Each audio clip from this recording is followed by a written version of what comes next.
বাস্তব সংখ্যা লেখো, বাস্তব সংখ্যা যে একটা চ্যাপ্টার, হ্যাঁ বাস্তব সংখ্যাগুলোকে, বাস্তব সংখ্যা জিনিসটাকে আমাদের যাবতীয় অঙ্ক করার জন্য যতগুলা সংখ্যা আছে, হ্যাঁ সবগুলাকে একসাথে বাস্তব সংখ্যা বলে। ওইটার মধ্যে কি কি আছে বাস্তব সংখ্যা বলতে? মূলক সংখ্যা এবং অমূলক সংখ্যা।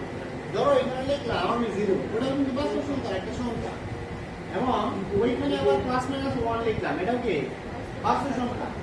আবার ধরো ভগ্নাংশ সংখ্যা লিখলাম, ওটা বাস্তব সংখ্যার অংশ, প্লাস মাইনাস থাকলাম, ওটা বাস্তব সংখ্যার অংশ। তার মানে এখানে যাবতীয় যত সংখ্যাগুলো আছে সবগুলাই হচ্ছে কি বাস্তব সংখ্যার অংশ, ঠিক আছে? বাস্তব সংখ্যাগুলোকে দুইটা ভাগে ভাগ করা যায়, একটা মূলক সংখ্যা, এটা কি অমূলক সংখ্যা। তাহলে মূলক সংখ্যাটা কি আর অমূলক সংখ্যাগুলো কি? মূলক সংখ্যা হচ্ছে যে সংখ্যাগুলো কি করা হয়, হ্যাঁ মূলক সংখ্যা যে সংখ্যাগুলোকে পিকিউ আকারে কি ভাগ করা যায়, প্রকাশ করা যায়, যেমন আছে পিকিউ আকারে প্রকাশ। তাহলে পিকিউ আকার মানেটা কি হচ্ছে? ওটা ভগ্নাংশ আকারে প্রকাশ করা যায়। যেমন আমি লিখলাম এখানে 2/1, তাহলে এটা ভগ্নাংশ আকারে প্রকাশ করলাম না? আবার ওইখানে লিখলাম কি যে 0, ওটা কি ভগ্নাংশ আকারে প্রকাশ করা যাবে? যাবে না। কিন্তু এখানে দেখো আমি চাইলেই 0 নিচে কত বসাইতে পারবো? 1 বসাইতে পারবো। এখানে আমি 100 লিখলাম, তাহলে 100 কে 1 দ্বারা ভাগ করলে কত হয়? 100 হয়। এজন্য এটাকে ভগ্নাংশ আকারে প্রকাশ করা যায়। তাহলে যেই সংখ্যাগুলোকে ভগ্নাংশ আকারে প্রকাশ করা যায় ওটা হচ্ছে কি মূলক সংখ্যা।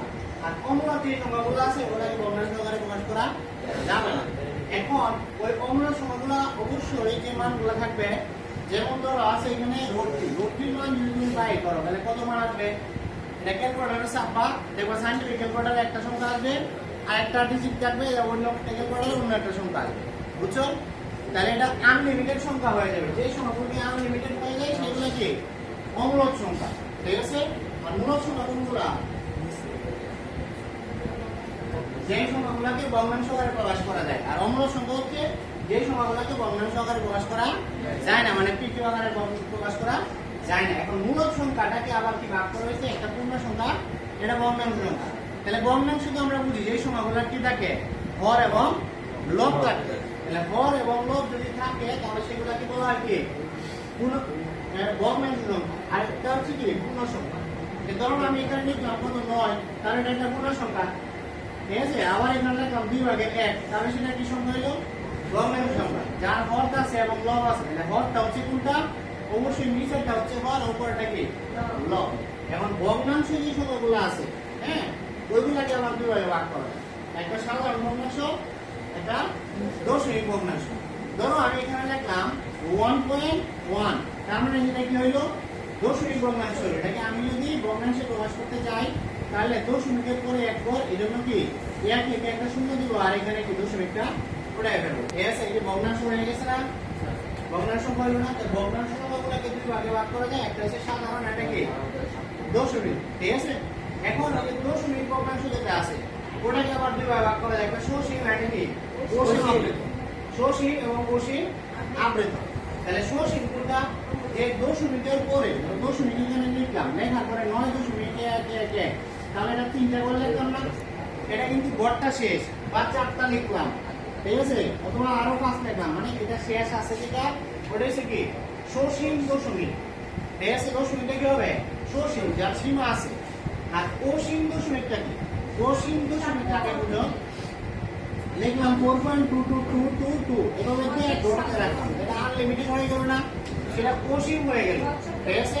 কিন্তু এই অসীম যদি থাকে তাহলে সেটা কি হবে? মূলক সংখ্যা হলো না, কি হয়ে গেল? অমূলক সংখ্যা। তাহলে কোনগুলো মূলক হবে? যেটা কি হবে? আবৃত থাকবে, একই জিনিস বারবার আসবে, ঠিক আছে? দশমিকের পরে যদি আনলিমিটেড থাকে, মানে অগণিত থাকে, এবং এটার পরে যদি কি থাকে আবৃত, মানে একই জিনিস বারবার আসতে থাকে, তখন সেটা হবে মূলক সংখ্যা। না হলে সেটা অসীমই হবে, কিন্তু অসীম অনাবৃত হয়ে যাবে, কি হবে? অনাবৃত, ঠিক আছে? অসীম অনাবৃত, ওইটা আবার কি হয়ে যাবে? অমূলক সংখ্যা, ঠিক আছে? তাহলে এখানে গেল দশমিক সংখ্যা সসীম আর অসীম আবৃত, মানে যা বারবার আসবে, ঠিক আছে? যদি বারবার একই জিনিস আসে ওগুলাকে আবার ভগ্নাংশ আকারে প্রকাশ করা যায়। আর এটি হচ্ছে পূর্ণ সংখ্যা। পূর্ণ সংখ্যাগুলোকে ভাগ করছে কিভাবে? একটা ধনাত্মক আর একটা কি ঋণাত্মক, একটা ধনাত্মক আর একটা কি ঋণাত্মক। ধনাত্মক কোনগুলা? ধনাত্মক হচ্ছে আমরা যে বাস্তব সংখ্যাগুলো আছে, ঠিক আছে? এই শূন্যরা 1 2 3 4, আর এই পাশে আসবে কত? -1 -2 তারপরে কি -3 এগুলো আনলিমিটেড আছে তাই না? তাহলে এই যে প্লাসের সংখ্যাগুলো এগুলোকে বলা হয় কি ধনাত্মক, আর মাইনাসের যে সংখ্যাগুলো আছে এগুলোকে বলা হয় ঋণাত্মক। কিন্তু মাঝখানে যে শূন্য আছে ওই শূন্যটা বাদ দে, ঠিক আছে? তাহলে শূন্যটা কি ধনাত্মক না, শূন্যটা কি না ঋণাত্মক না, তাহলে শূন্যটা কি হবে অঋণাত্মক সংখ্যার মধ্যে আসবে। যদি বলি অঋণাত্মক সংখ্যা তখন তুমি 0 থেকে লেখা শুরু করবে, 0 1 2 3। আমরা যদি বলে কি ধনাত্মক সংখ্যা কত থেকে লিখবা 1 থেকে লিখবা, আর ঋণাত্মক সংখ্যা বললে 10 লিখবা। আবার যদি পূর্ণ সংখ্যা যদি বলে তাহলে তোমার লিখতে হবে 0 লিখতে হবে +-1 মানে +1 -1 প্লাস কি 2, তাহলে এখানে +1 +2 এবং কি -2। এই যে +2 -2 সেটা কি হ্যাঁ সেটা হচ্ছে কি পূর্ণ সংখ্যা, এটা হচ্ছে কি পূর্ণ সংখ্যার মধ্যে, এগুলো পূর্ণ সংখ্যা 0 1 এগুলো সব পূর্ণ, ঠিক আছে? তাহলে আমাদের এখানে 0 যা আছে তাকে ধনাত্মক করব না ঋণাত্মক করব না, হ্যাঁ? যদি অঋণাত্মক অপশনে থাকে তাহলে অঋণাত্মক আমরা করব, ক্লিয়ার? আচ্ছা, তারপর হচ্ছে ধনাত্মক যে সংখ্যাগুলো আছে ওইগুলোকে আবার ভাগ করেছে কি মৌলিক আর এটা কি যৌগিক। তাহলে মৌলিক সংখ্যা কাকে বলে, যৌগিক সংখ্যা কাকে বলে? যে সংখ্যাগুলোকে তুমি ওই সংখ্যা ছাড়া আর কোনো সংখ্যা দ্বারা ভাগ করা যায় না। ধরো আমি লিখলাম এখানে 19, তাহলে 19, এই 19 যে সংখ্যাটা আছে ওটাকে তুমি কি দ্বারা ভাগ করতে পারবা? চাইলে তুমি 1 দ্বারা ভাগ করতে পারবা, এবং কি 1 দ্বারা ভাগ করলে 19 হবে, অথবা 19 দ্বারা ভাগ করলে 1 হবে। মানে ওই 19 দ্বারা ভাগ করা ছাড়া আর অন্য কোনো সংখ্যা দ্বারা ভাগ করা যায় না। আমরা যদি লিখলাম 3, ঠিক আছে? তাহলে ওই সংখ্যাটাকে কিন্তু অন্য কোনো সংখ্যা দ্বারা ভাগ করা যায় না, একমাত্র 3। তাহলে যে সংখ্যাকে ওই সংখ্যা ছাড়া অন্য কোনো সংখ্যা দ্বারা ভাগ করা যায় না সেগুলোকে বলে মৌলিক সংখ্যা। ধরো আমি এখানে লিখলাম 16, আমি চাইলেই 16কে 2 দ্বারা ভাগ করতে পারি, 2 দ্বারা ভাগ করলে 8 বার যাবে। আবার আমি যদি চাই তাহলে এটাকে 4 দ্বারা ভাগ করতে পারি, 4 বার যাবে। আবার 8 দ্বারা ভাগ করলে কত যাবে? 2 বার। তাহলে অনেকগুলো সংখ্যা দ্বারা ভাগ করা যায় না।